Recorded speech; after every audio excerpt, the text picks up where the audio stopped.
Proverbs chapter 30, Revised Standard Version.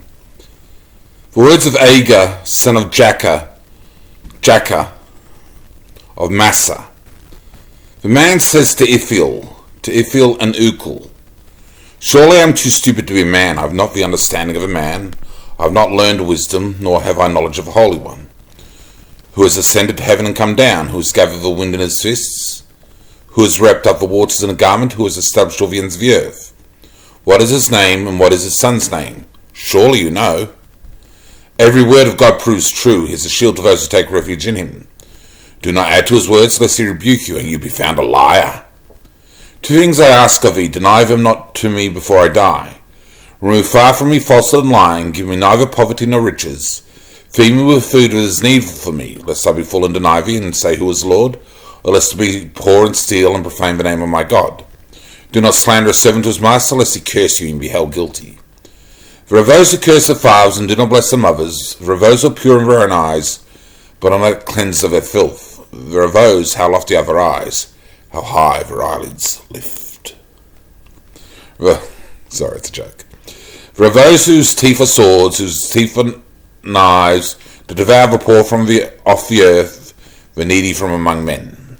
The leeches to daughters, give, they cry. Three things are never satisfied, four never say enough. Sheol, which is hell. The barren womb, Sheol is the world of the dead. The earth, ever thirsty for water, and the fire which never says enough. The eye that mocks a father and scorns to obey a mother will be picked out by the ravens of the valley and eaten by the vultures, so they should be. Three things are too wonderful for me, for I do not understand the way of an eagle in the sky, the way of a serpent on a rock, the way of a ship on the high seas, and the way of a man with a maiden. Ooh, rude stuff. This is the way of an adulteress. She eats and wipes her mouth and says, I have done no wrong. Under three things the earth trembles, under four it cannot bear up. A slave when he becomes king, and a fool when he is filled with food, an unloved woman when she gets a husband, and a maid when she succeeds her mistress. Four things on earth are small, but they are exceedingly wise. The ants are a people not strong, yet they provide the food in the summer. The badgers are a people not mighty, yet they make their homes in the rocks. The locusts have no king, yet all of them march in rank. The lizard you can take in your hands, yet it is in kings' palaces. Three things are stately in their tread, four are stately in their stride. The lion, which is the mightiest among beasts, and does not turn back before any. The strutting cock, the he-goat, and a king striding before his people. If you have been foolish, exalting yourself, or if you have been devising evil, put your hand on your mouth, for pressing milk produces curds. Pressing the nose produces blood, and pressing anger produces strife. Okay. Right, that's Proverbs 30. Now, Agur, son of Jakeh of Massa.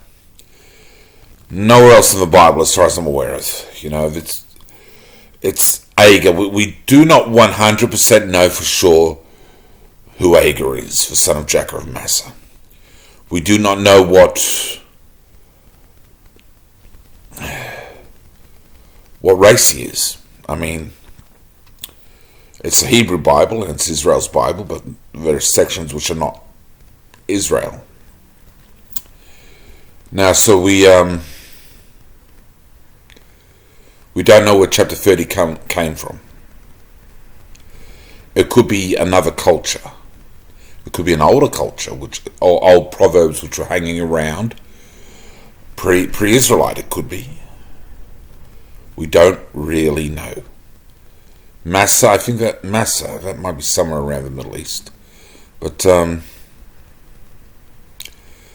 there's a chance that it's Noahide. There is a chance that it's Noahide, in as much as that Agur could be someone who is not Jewish or not Abrahamic.